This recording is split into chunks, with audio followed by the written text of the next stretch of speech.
Welcome to Natural Remedies for Children. I'm Brigitte Mars.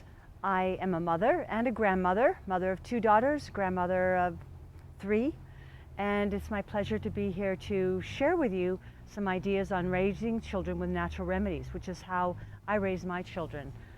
For many people, when they have children, they start paying more attention to their health and things that an adult might put in their body. You realize how sensitive, delicate, and brand new children are, and how it's so important to choose natural remedies and raise our children in a good way.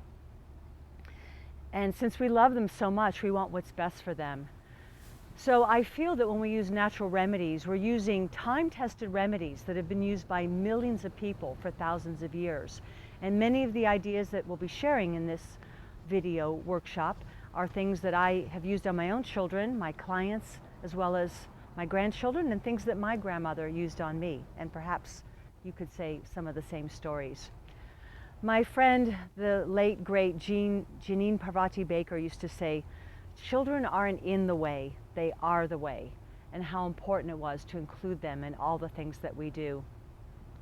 What a supreme experience it is, the raising of children. We get life experiences that we don't get from any other career. And I love it when I see couples consciously wanting to create children rather than, whoops, we made a mistake. I love it when both people come into their union with the idea that they both want to be in good health and come together and create a healthy child as much as possible. And it is important, the donation of the genetics of the woman and the man. And so anything we can do to prepare and be in good health, to be free of addictions, is certainly a great way to start out with a new life. So one of the first gifts that mothers get to give to their children is whether or not they're going to nurse. And I'm so glad that nursing is in fashion again. I know that in the 70s when I nursed my daughter Sunflower, I got lots of stares that was such a bizarre thing to do. But now the World Health Organization is suggesting that nursing for 2 years is really ideal.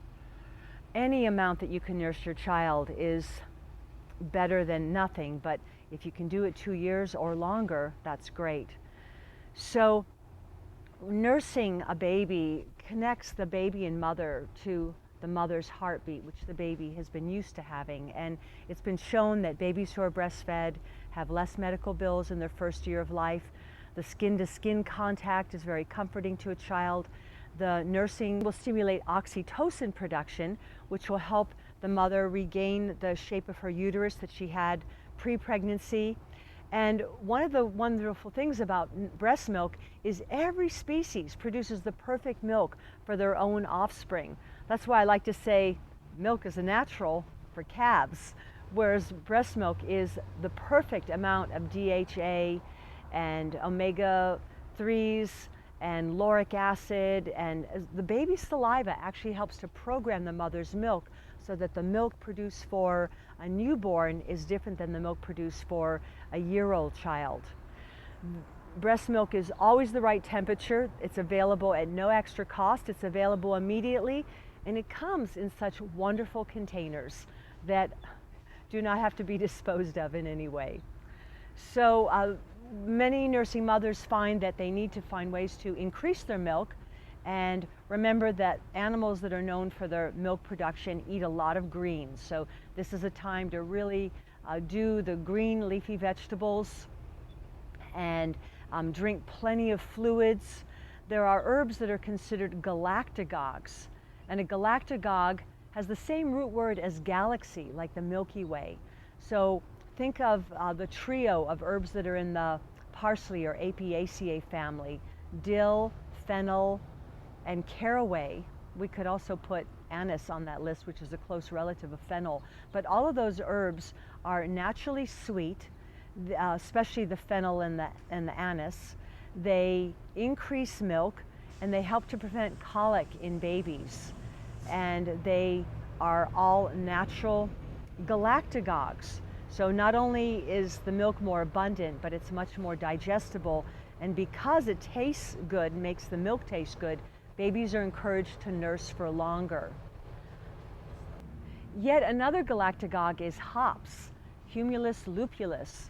Hops is a member of the Cannabaceae family, and most of us know about hops in beers, so some nursing moms find that drinking a good dark beer or even a non-alcoholic beer helpful, but there are a number of herbal capsules and tinctures that contain hops, dill, fennel, and some other galactagogue herbs like alfalfa, goat's rue.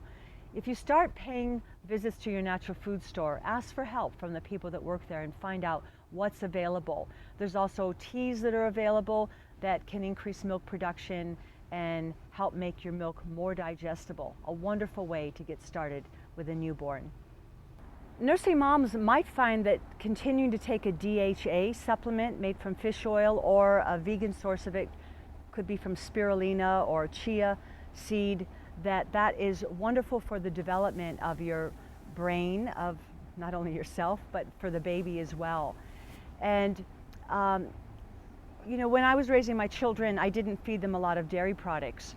So I found that feeding them some of the herbs that the animals eat, like alfalfa and red clover, are really rich in minerals and wonderfully supportive for the child's developing bones and teeth. So there's a big concern about, are the children getting enough calcium? So that is important. So it's not only dairy sources of calcium that are available, but green leafy vegetables, sesame seeds, tahini, and sea vegetables that can also provide some of these really important minerals. When it comes time to weaning, this is a time to consider an herbal ally, sage, Salvia officinalis.